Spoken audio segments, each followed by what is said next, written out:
अस्सलाम वालेकुम, मैं हूं आयशा रफ़ीक और आप देख रहे हैं हमारा यूट्यूब चैनल आयशा रफ़ीक ऑफिशियल। नाज़रीन, आज की इस वीडियो में हम आपको एक ऐसा वाक़या सुनाने जा रहे हैं जिसने पूरे कराची को हिला कर रख दिया है। मलीर के एक घर से मियाँ बीवी की लाशें मिली हैं और 3 मासूम बच्चे भी इसी घर में मौजूद थे। पहले तो ये एक आम सा लड़ाई झगड़े वाला मामला समझा गया, लेकिन जब असल हकीकत सामने आई तो सबके होश उड़ गए। आज की इस वीडियो में हम इस अफसोसनाक वाक़े की मुकम्मल तफसील, पस मंज़र, पुलिस की तहकीकात और वो हकीकत बताने जा रहे हैं जो हर किसी के लिए एक सबक है। वीडियो को आखिर तक ज़रूर देखिएगा। गुज़श्ता रोज़ कराची में एक बहुत ही अफसोसनाक वाक़या पेश आया जो कि हमारे मुआशरे की अक्कासी करता है। कहा जाता है कि हर मसले का एक हल ज़रूर होता है, लेकिन बाज़ औक़ात बाज़ लोग जो हैं वो इन मसलों के हल की बजाय इंतहाई कदम उठा लेते हैं जो कि बाद में उनके लिए और उनकी फ़ैमिली के लिए बड़ी मुसीबत का बायस बनते हैं, बड़ी ही मुश्किल का बायस बनते हैं। बड़ा अफसोसनाक वाक़या है, मैं आपके साथ शेयर करना चाहती हूँ। पहले तो इसे एक आम हादसे के तौर पर लिया गया, लेकिन जब उसकी हकीकत, उसकी असलियत सामने आई तो वो बहुत ही खौफनाक थी। आज की इस वीडियो में इस वाक़े के हवाले से बात करेंगे और आपको बताएंगे कि कराची में हुआ क्या। कराची का इलाका मलीर है, बुरहानी टाउन सोसाइटी से कहते हैं। पुलिस ये कहती है कि हमें बुध की सुबह इतला मिलती है कि एक घर में मियाँ बीवी की लाशें पड़ी हुई हैं। पुलिस ज़ाहिरी बात है कि कार्रवाई करते हुए वहाँ पहुँचती है और पुलिस ये कहती है कि जब हम वकूए पर पहुँचे तो बदकिस्मती से ग्राउंड फ्लोर पर बीवी की लाश बिस्तर पर पड़ी हुई थी और जब सीढ़ियाँ चढ़कर हम ऊपर वाली मंजिल यानी भलाई मंजिल पर गए तो वहाँ शौहर की लाश छत से लटकी हुई मिली। ये एक ब्लाइंड मर्डर या बहुत ही अजीबोगरीब केस था। समझ नहीं आ रही थी कि ये सब किसने किया, कि बीवी नीचे वाले पोर्शन में मरी पड़ी है और शौहर की लाश ऊपर वाले पोर्शन में लटकी हुई है। लेकिन एक और चीज़ और भी थी कि इन दोनों के 3 बच्चे भी थे और वो भी बताया जा रहा है कि घर में मौजूद थे। पुलिस ने वाक़े की तहकीकात की, इसके तमाम पहलुओं पर गौर किया। जो आसपास के लोग थे, जो पड़ोसी थे और जो रिश्तेदार मौके पर पहुंचे थे, उनसे जब तफसीलात पूछी गई तो वो बड़ी हैरान कुन थीं। पुलिस बताती है कि जैसे ही हमें वकूए की इतला मिली तो हम फ़ौरन वहाँ पहुँचे। हमने जाए वकूआ के शवाहिद इकट्ठे किए और क्राइम सीन यूनिट को भी बुला लिया जो कि मामूल की कार्रवाई करते हैं। पुलिस ये कहती है कि शौहर की शिनाख्त 35 साला ज़िशान के नाम से हुई, जबकि बीवी की शिनाख्त 30 साला सना ज़ौजा ज़िशान के नाम से हुई। पुलिस बताती है कि जब हमने मज़ीद पूछगिछ की तो हमें पता चला कि इन दोनों की शादी तकरीबन 15 साल पहले हुई थी और ये दोनों जॉब करते थे, प्राइवेट नौकरियाँ थीं, दोनों वर्किंग करते थे। शौहर एक निजी फैक्ट्री में मुलाजमत करता था जबकि बीवी किसी और जगह पर मुलाजमत करती थी। SHO मलीर बताते हैं कि इनके घर में 2 कमरे थे।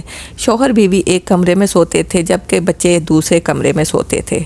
जब सुबह का वक्त हुआ तो पुलिस ने घर में मौजूद बच्चों से पूछा कि क्या हुआ था।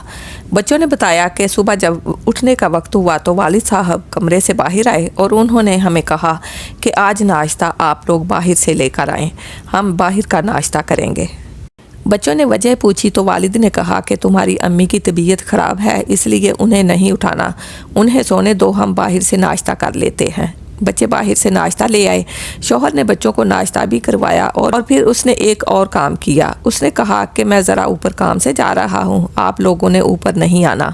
पुलिस कहती है कि वो भलाई मंजिल पर गया और कुर्सी की मदद से खुदकुशी कर ली। पुलिस ने मज़ीद तफ्तीश की, लाशों का इब्तिदाई मुआयना किया गया, उन्हें अस्पताल मुंतकिल किया गया। पता चला कि औरत की मौत गला दबाने की वजह से हुई। पुलिस को यकीन हो गया कि शौहर ने ही पहले बीवी की जान ली और फिर खुदकुशी की। पड़ोसियों और रिश्तेदारों से जब मज़ीद पूछा गया और वजूहात मालूम की गई तो जो बातें सामने आई, उन रिश्तेदारों ने बताया कि इन मियाँ बीवी की शादी को काफ़ी अरसा हो चुका था, तकरीबन 15 साल, और इनके 3 बच्चे भी थे।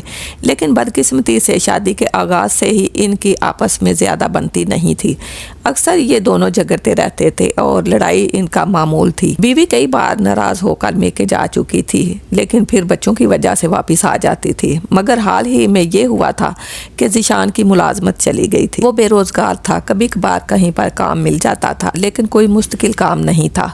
दिहाड़ी वगैरह पर कभी कभार चला जाता था। इस वजह से घरेलू परेशानियां भी थी, माली मसाइल भी थे। मुआशी दबाव तो वैसे ही इंसान का सबसे बहुत बड़ा दुश्मन होता है, और मुआशी दबाव तो वैसे ही इंसान का सबसे बड़ा दुश्मन होता है, और ये तमाम हालात मिलकर इस वाक़े का सबब बने।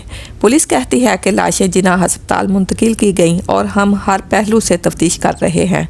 जो ज़ाहरी तौर पर नज़र आ रहा है या जो बच्चों और रिश्तेदारों के बयानात हैं, इन सब को देखकर यही लगता है कि मामला इसी तरह से हुआ है। इनको किसी और ने कत्ल नहीं किया और ना ही और किसी ने इनकी जान ली है, बल्कि ये सब इसी शख्स की अपनी कार्रवाई है। लोग अजीबोगरीब हल निकालते हैं अपनी मुश्किलात के, अपने मामलात के, लेकिन इन तमाम मामलात में हम बहसीयत कौम मुआशरे के तौर पर ज़िम्मेदार हैं, क्योंकि अगर खुदा न ख्वास्ता कहीं कोई मसला हो तो पड़ोसी, रिश्तेदार या वो लोग जिनके पास वसाइल होते हैं, उन्हें चाहिए कि वो सफ़ेद पोश लोगों का ख्याल करें। कुछ लोग ऐसे होते हैं कि जिन्हें हाथ फैलाना नहीं आता, जो मदद मांगना नहीं जानते, तो ऐसे लोगों का ख्याल रखना हमारी ज़िम्मेदारी है। अगर हम खामोशी से इनकी मदद कर दें तो बहुत सी जानें बच सकती हैं। अब ये दोनों तो चले गए, शायद ये समझकर कि वो अपनी परेशानियों से जान छुड़ा रहे हैं, लेकिन पीछे 3 बच्चे छोड़ गए। इनका मुस्तकबिल भी है, इनकी ज़िंदगियां भी हैं। आप जानते हैं कि रिश्तेदार कितना साथ देते हैं, कब तक साथ देते हैं। अब ये बच्चे भी दरबदर होंगे, कोई संभालने वाला नहीं होगा, और इस शख्स ने ये सब करते हुए सोचा भी नहीं कि हम तो सब छोड़कर चले जाएंगे, इन बच्चों का क्या बनेगा जिन्हें हमने पैदा किया। गुर्बत, बेरोज़गारी, घरेलू लड़ाइयाँ कभी कभार इंसान को ऐसे रास्ते पर ले जाती हैं जिसका नतीजा पूरी ज़िंदगी बर्बाद कर देता है। 2 जानें चली गईं, लेकिन 3 मासूम बच्चे लावारिस हो गए। आइए दुआ करें अल्लाह इन बच्चों के लिए आसानियां फरमाए और हमें भी तौफीक दे के अपने आसपास मौजूद किसी सफ़ेद पोश, किसी ज़रूरतमंद या किसी टूटे हुए इंसान की मदद कर सकें। वीडियो अगर अच्छी लगी हो तो वीडियो को लाइक करें, शेयर करें, हमारे चैनल को सब्सक्राइब करें, बेल आइकन प्रेस करें और कमेंट्स के ज़रिए अपनी कीमती राय का इजहार ज़रूर करें। इसके साथ ही अपनी मेज़बान आयशा रफ़ीक को इजाज़त दीजिए। अल्लाह हाफिज़।